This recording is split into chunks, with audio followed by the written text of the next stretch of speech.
Hello, clan sisters. Just a personal reflection about Lux Far Woman, who's the clan mother of the fourth moon cycle. It falls in April, and the color is pastel. She is all about seeing the truth, and her story is all about the different ways we can see the truth. But one of the most important lines I find for me is it's talking about humans and if they're willing to give away their illusions. Because as I've said before, a lot of what we see, think, believe, say is an illusion based on what we've been taught, stereotypes, media, family beliefs. And this book, The 13 Original Clan Mothers by Jamie Sams, is all about the different ways we access truth and the way that we find truth within ourselves. And this particular month, like I said, is seeing the truth. So it says that, if we can give away all of our illusions, be stripped down to naked, to see, okay, what am I without all those labels and stereotypes and roles and masks that I've been wearing all these years? What am I? So that's really the first step to see the truth, is first to see what you're not. And so when they give away all those illusions, they pass through the golden door into the next level of understanding. And this is why every time you journey with the clan mothers, you go deeper and deeper and deeper, because it's this ever-evolving consciousness which is always seeing things at a more profound and deep level. So wherever you are, there's always a level to go deeper into this if we're exploring our truth. And then it says, if they fear their own potential, they will return to the place within themselves that gives them comfort until they're ready to grow.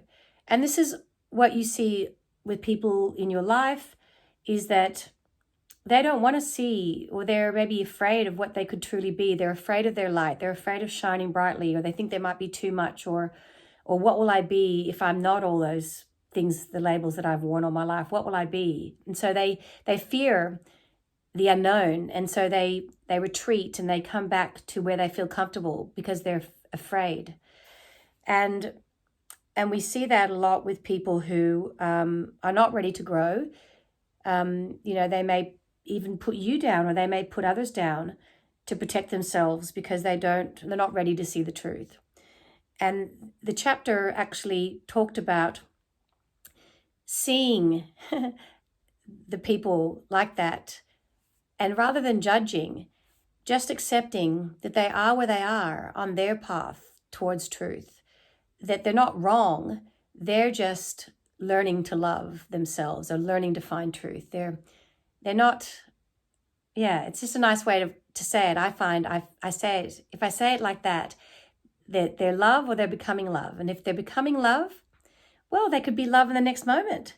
So I'm not going to judge them, because the choice they're making now is that they're not ready to find their truth. But they may in the next moment. The next moment's a new moment. So there's that, always seeing people for their potential, not for their lack or what they're not doing. See what they could be doing. Because, this chapter is all about seeing the potential of the situation, and where the truth may lie.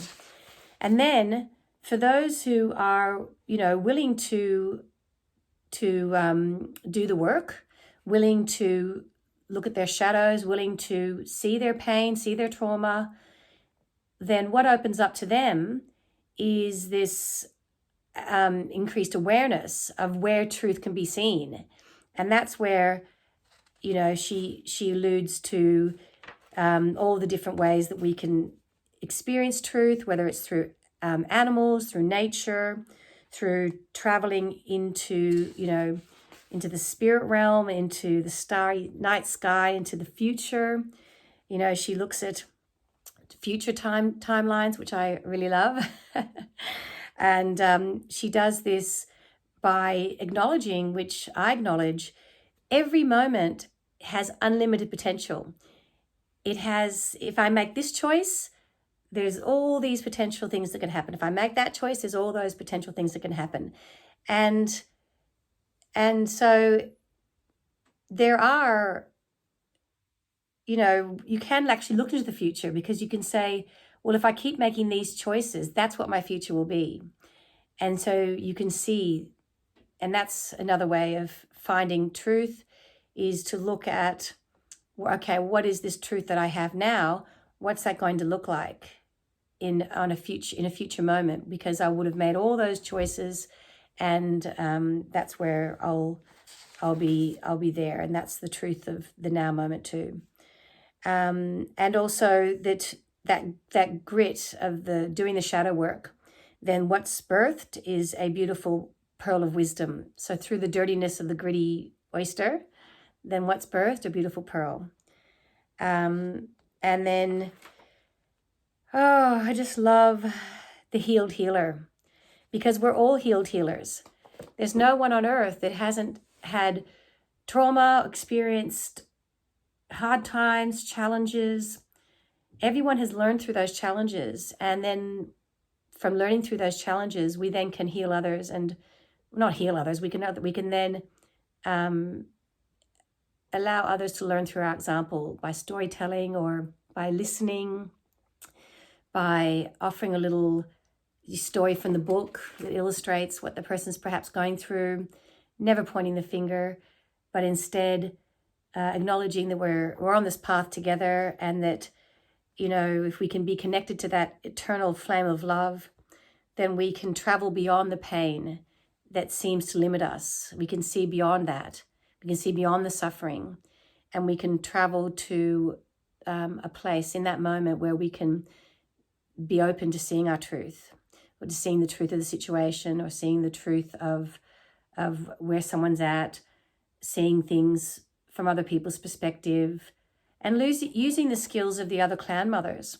So Way's truth, that was a lot about seeing both sides of the story, and seeing that people are coming from their own sacred point of view and from their own experiences. And before that was Wisdom Keeper, and that was the fact that we all have that wisdom, and the wisdom of the stone people and the animals and all our planetary family goes back to Talks with Relations, looking at the fact that we're all connected. And if we know we're all connected, then we can have the love and the empathy and the compassion that will help us to guide ourselves first to find our truth, and then to help guide others to find their truth. So I hope you enjoyed Looks Fire Woman. She's really very beautiful. Thank you so much.